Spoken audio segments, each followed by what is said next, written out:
এই ঈদুল আজহা সাধারণ মানুষের জন্য এটা অত্যন্ত কষ্টকর একটা দিন আসে আমাদের দেশে। এই জন্যেই যে এখানে যারা পশু কোরবানি করেন তারা তাদের পশু যে ক্রয় করতে হয় সেখানেও তারা একটা বড় রকমের এইবার যে মূল্যস্ফীতি হয়েছে সেখানে তারা আক্রান্ত হয়েছেন, প্রভাবান্বিত হয়েছেন। এবং একই সঙ্গে সাধারণ মানুষ যারা হয়তো কোরবানি দিতে পারে না কিন্তু তারা বিভিন্নভাবে সেই কোরবানির গোশত তারা সংগ্রহ করে, তাদের পক্ষে এটাকে যে রান্না করা সেটা তার জন্য খুব কঠিন হয়ে দাঁড়ায়। কারণ যে সমস্ত মশলা দরকার হয়, যে অন্যান্য উপকরণগুলো দরকার হয় সেটা তাদের পক্ষে সংগ্রহ করা খুব জটিল, কঠিন ব্যাপার। আজকে দ্রব্যমূল্য যেভাবে বেড়েছে এতে সাধারণ মানুষের জীবন একেবারে অতিষ্ঠ হয়ে উঠেছে। এটা আমাদের এই ঈদুল আজহাকে নিঃসন্দেহে ঠিক সেইভাবে এর আনন্দ উপভোগ করার সুযোগ থাকছে না। মনে করি না যে আমি বদরুল কাদের সাহেবের কথার জবাবটা খুব দিতে আমার কাছে খুব রুচিতে বাঁধে বিভিন্নভাবে। নিশ্চিন্তে খান স্বাস্থ্যকর অল টাইম পান, অল টাইম হেলদি লাইফ। যারা রাজনীতি করছেন, ক্ষমতায় আছেন, তারা যদি সত্যকে উপলব্ধি না করেন, তারা যদি দেশের সমস্যাগুলোকে বুঝতে না পারেন, তারা যদি আপনার এই গণমানুষের কি আকাঙ্ক্ষা সেটা বুঝতে না পারেন, তারা কিভাবে শাসক হবেন?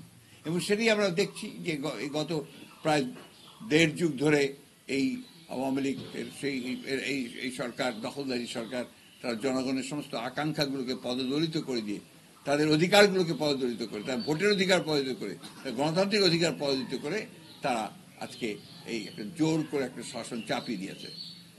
এটা তো বাস্তবতা যে সেন্ট মার্টিনে আজকে মিয়ানমারের ঘটনাবলী একটা সমস্যা তৈরি করেছে এবং সেই সমস্যাতে সেন্ট মার্টিনে জাহাজ যেতে পারছে না, খাদ্য যেতে পারছে না, সেখানকার যারা অধিবাসী তারা অত্যন্ত কষ্টের মধ্যে দিনপাত করছে এবং একটা নিরাপত্তার অভাব বোধ করছে। সেই জিনিসটা তারা স্বীকার না করে, সেখানে অ্যাড্রেস না করে তারা এই সমস্ত কথা বলছে যে কথাগুলো ভিত্তিহীন, বানোয়াট এবং এগুলোর কোনো আপনার গুরুত্বই দিই না। আমরা সংলাপের বিরুদ্ধে নেই, কিন্তু সংলাপটা হবে কার সঙ্গে? সংলাপের উদ্যোগ নেবে কে? নির্বাচন।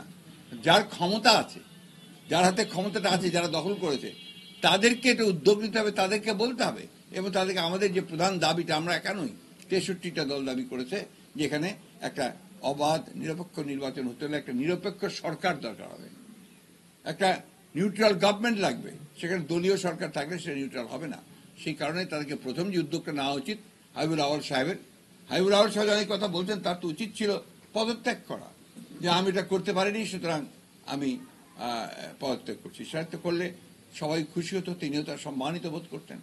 এবং এই পবিত্র ঈদুল আজহা আমরা যারা ইসলাম ধর্মে বিশ্বাস করি আমাদের জন্য অত্যন্ত গুরুত্বপূর্ণ এবং মহিমান্বিত একটি দিন। আমরা এই দিনে পশু কোরবানির মধ্য দিয়ে আমরা আমাদের জীবনের সকল যে অশুভ ইন্দ্রিয় সেগুলোকে বিসর্জন দেই।